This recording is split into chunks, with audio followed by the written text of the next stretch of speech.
Buenos días. Bienvenidos al culto de nuevo. A veces nosotros sentimos desamparados, sentimos que hemos sido abandonados, que todo nos va mal. Eso fue lo que pensaba Noemí cuando la dejamos la semana pasada. Había vuelto a Belén, a la ciudad de pan, pero ella decía que ya no la llamaban, ya no la llamaran Noemí, placentera, sino Mara, porque estaba su vida había sido muy amarga. Bueno, oremos al Señor.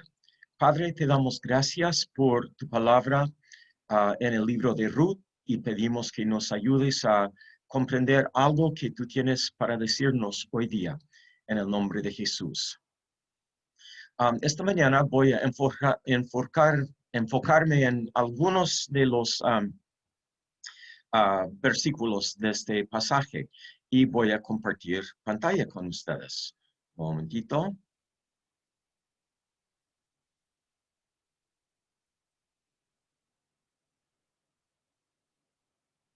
Bueno,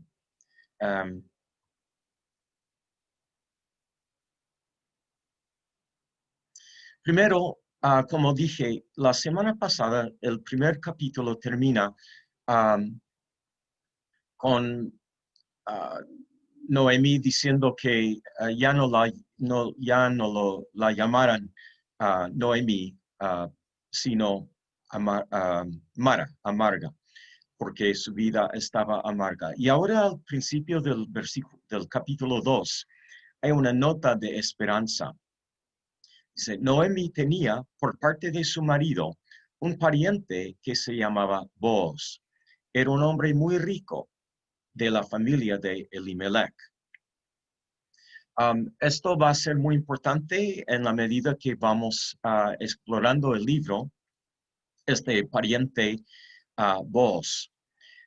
Es un misterio por qué Elimelech no volvió a Booz en el tiempo de la hambruna. Porque como un pariente, según el plan de Dios, él debería haber ido a la ayuda de su pariente que había caído en la pobreza. Pero por algún motivo, Elimelech había decidido salir de la tierra prometida e ir a Moab.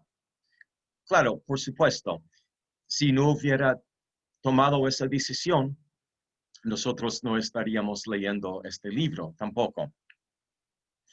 Pero Dios había establecido en su ley estas normas, cómo iba a cuidar a la gente pobre. Y había todo un sistema inserto en la ley de Moisés para cuidar a esas personas que pasaban por momentos difíciles. Bueno, de todos modos, hay una nota de esperanza, porque existe un hombre, Booz, que era un pariente y un hombre muy rico. Bueno, como escuchamos la lectura, Ruth salió a espigar en el tiempo de la cosecha de cebada. Y por las casualidades, por la diosidencia, como nos gusta decir, ella se encontró en el campo que pertenecía justamente a este pariente, Booz. Y ella trabajaba allí y todo el día. Ella solo tuvo un pequeño descanso durante la mañana antes de la hora del almuerzo. El almuerzo era muy sencillo, como ustedes escucharon. Un poco de pan, un poco de trigo tostado y un poco de vinagre.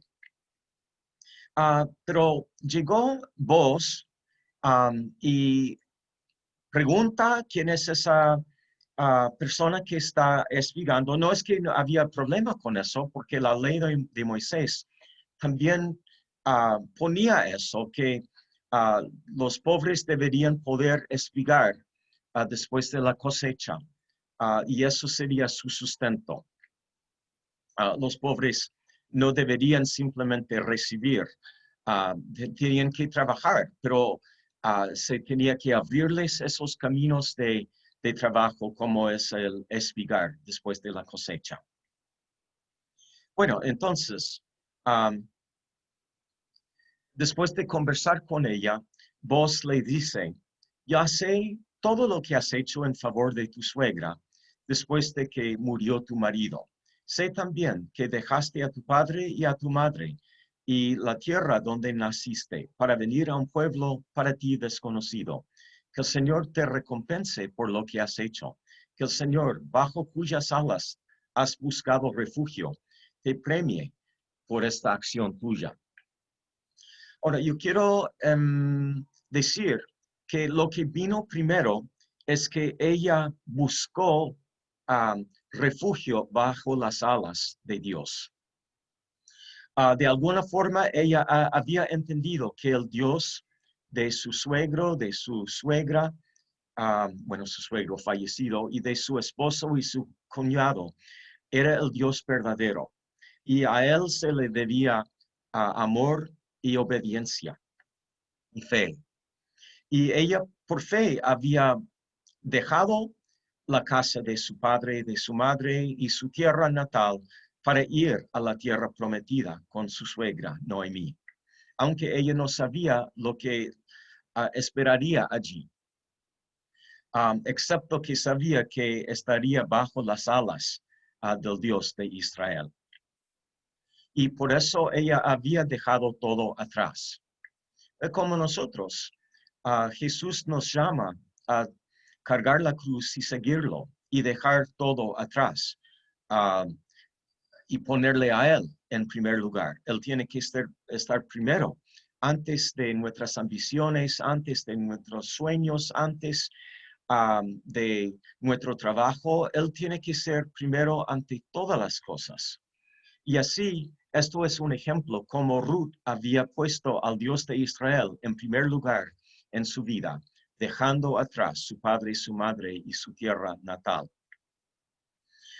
Y en consecuencia con su fe, ella había hecho bien en favor de su suegra. Ella la había cuidado, estaba haciendo todo posible para protegerla, porque así es la vida de fe, es una vida de acción en respuesta al amor y la gracia de Dios. Bueno, y al final, Ruth vuelve a la casa con una gran cantidad de cebada que había podido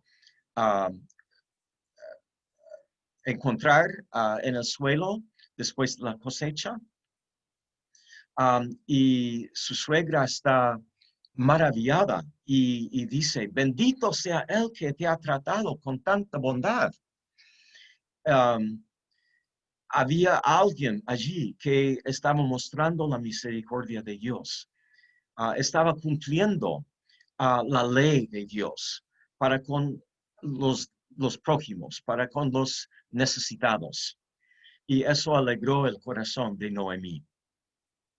Y dice que Ruth le contó a su suegra que había estado trabajando en el campo de un hombre llamado Boaz. Entonces Noemí le dijo, que el Señor lo bendiga. El Señor no nos ha retirado la bondad que mostró hacia nuestros muertos. Pueden ver que en Noemí está aflorando un poco de esperanza, que ella se da cuenta que, claro, pasaron por tiempos difíciles, la hambruna, la pérdida de su esposo, la pérdida de sus 2 hijos, y ahora ha vuelto a la tierra prometida en pobreza. Pero hay una esperanza, porque su misericordia, su gracia, su bondad no las ha abandonado. Luego añadió, ese hombre es pariente nuestro, es uno de los que pueden rescatarnos.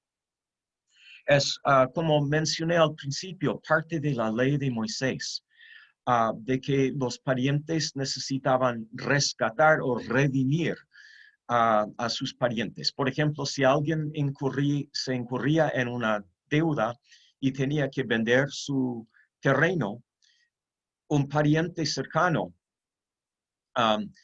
en lo posible tenía que comprarle o rescatar de la persona a quien había vendido para que la persona que había caído en esa pobreza podría tener sustento y seguir trabajando por la bondad y la misericordia de su pariente. Eso fue el plan de Dios para la nación de Israel, para ser una luz que alumbrara a las naciones, porque ¿qué otra nación se cuida de los pobres?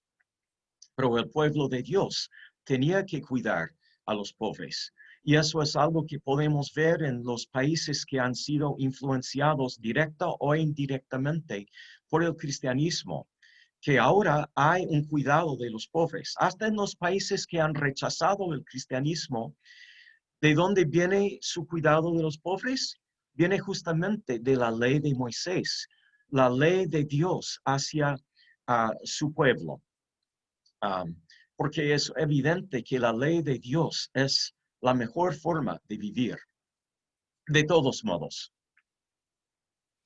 Boaz era un pariente que podría rescatarlos, pero nosotros tenemos uno que nos rescata, que aún es, Boaz es simplemente una imagen, un reflejo.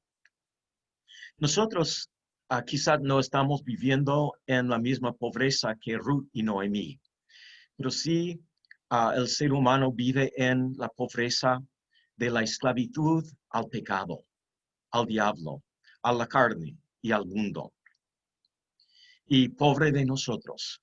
Pero tenemos uno que es rico en misericordia y que es fuerte y que puede rescatarnos. Y justamente Él lo hizo. Se llama Jesús. Él es nuestro pariente cercano que nos redime o nos rescata.